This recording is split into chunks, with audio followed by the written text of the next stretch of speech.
नमस्कार, Haribhoomi news bulletin में आपका स्वागत है। आइए अब नजर डालते हैं आज की प्रमुख हेडलाइंस पर। अमेरिका और इजराइल ने 24 घंटे में ईरान में गिराए 1200 बम। खamenei के खात्मे पर दुनिया की दो फाड़। ट्रंप ने बताया ऐतिहासिक न्याय तो रूस और ओमान ने दी चेतावनी।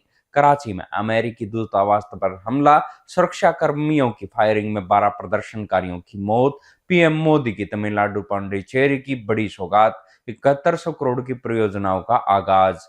केजरीवाल ने जंतर मंतर पर कोर्ट के फैसले को सत्य की जीत बताया। अब खबरें विस्तार से। इजराइल और अमेरिका की वायुसेना ने संयुक्त सैन्य कार्रवाई कर पिछले 24 घंटों में ईरान पर 1200 से अधिक बम बरसाए हैं। इन हमलों में ईरान के सर्वोच्च नेता अयातुल्ला अली खामनेई की मौत हो चुकी है। खामनेई के तेहरान स्थित उनके आधिकारिक परिसर पर 30 मिसाइलें दागी गई, जिनमें खामनेई के साथ उनकी बेटी, दामाद, बहू, पोती और 40 वर्षीय शीर्ष कमांडर भी मारे गए। इस घटना की पुष्टि ईरान की सरकारी मीडिया ने कर दी है, जिसके बाद देश में 40 दिन के राजकीय शोक का ऐलान किया गया है। हमलों में अब तक 200 की जानें जा चुकी हैं, जिनमें से एक स्कूल पर गिरी मिसाइल के कारण 148 छात्राएं भी शामिल है। ईरान के रेवोल्यूशनरी गार्ड ने इस पर अमेरिका और इजराइल से खतरनाक बदला लेने की चेतावनी दी है, जिससे दुनिया भर में तीसरे विश्व युद्ध का खतरा मंडराने लगा है। ईरानी supreme leader Ayatollah Ali Khamenei की मौत ने पूरी दुनिया के कूटनीतिक गलियारों में भूचाल ला दिया है। अमेरिका और इजराइल के इस साझा सैन्य अभियान पर वैश्विक नेताओं की प्रतिक्रियाएं तेजी से सामने आ रही है।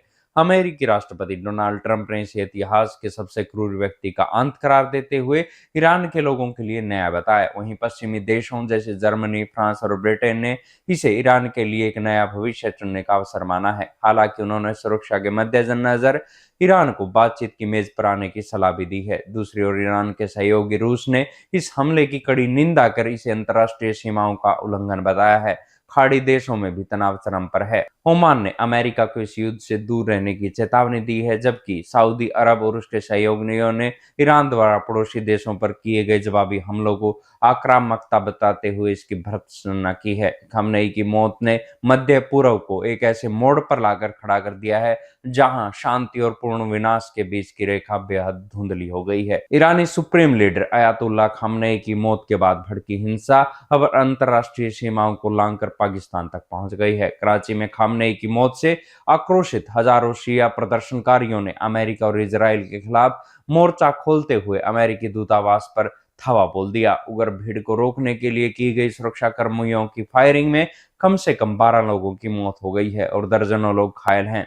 पाकिस्तान के स्कुर्द में भी स्थिति बेकाबू है, जहां प्रदर्शनकारियों ने संयुक्त राष्ट्र के कार्यालय को आग के हवाले कर दिया। इस महायुद्ध का असर अब आम जनजीवन और वैश्विक व्यवस्था पर भी दिखने लगा है। कतर, दुबई और अबू धाबी जैसे शहरों पर ईरान के ड्रोन और मिसाइल हमलों के कारण भारी तबाही हुई है। बिगड़ते हुए हालातों के मद्देनजर सीबीएसई ने खाड़ी देशों में होने वाली 10वीं और 12वीं की परीक्षाएं स्थगित कर दी है। वहीं भारत में भी हवाई यातायात बुरी तरह से प्रभावित हुआ है, जहां सुरक्षा कारणों से 350 से अधिक उड़ानें रद्द की गई है। मध्य पूर्व में शुरू हुआ यह संघर्ष अब वैश्विक मानवीय और कूटनीतिक संकट में बदल चुका है। प्रधानमंत्री नरेंद्र मोदी ने रविवार को तमिलनाडु और पांडिचेरी के दौरे के दौरान दक्षिण भारत के विकास को नई रफ्तार देते हुए 7100 करोड़ रुपए से अधिक की विकास परियोजनाओं की आधारशिला रखी और उद्घाटन किया। प्रधानमंत्री ने पांडिचेरी में 2700 करोड़ और तमिलनाडु में 4400 करोड़ रुपए के बुनियादी ढांचा प्रोजेक्ट राष्ट्र को समर्पित किए। इन परियोजनाओं में 8 आधुनिक अमृत भारत रेलवे स्टेशन और 3 अन्य आकाशवाणी एफएम रिले ट्रांसमीटर शामिल है, जो क्षेत्र की कनेक्टिविटी को और मजबूत करेंगे। मदुरई में एक जनसभा को संबोधित कर पीएम मोदी ने कहा कि विकसित भारत के सपने को पूरा करने में तमिलनाडु का योगदान निर्णायक होगा।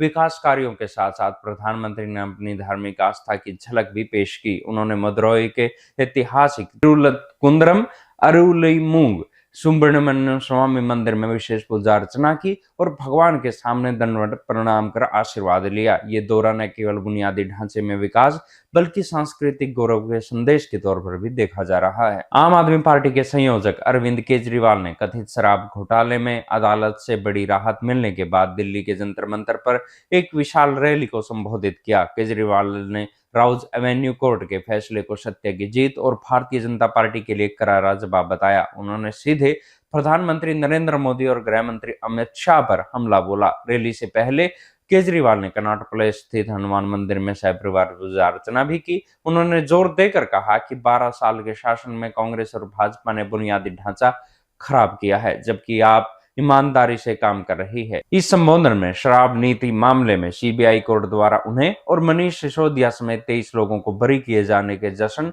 और शक्ति प्रदर्शन के रूप में देखा जा रहा है। ऐसी ही खबरों से जुड़े रहने के लिए देखते रहिए हरिभूमि टीवी। और अधिक खबरों को विस्तार से जानना है तो हरिभूमि अखबार पढ़ें या हरिभूमि की वेबसाइट पर जाएं।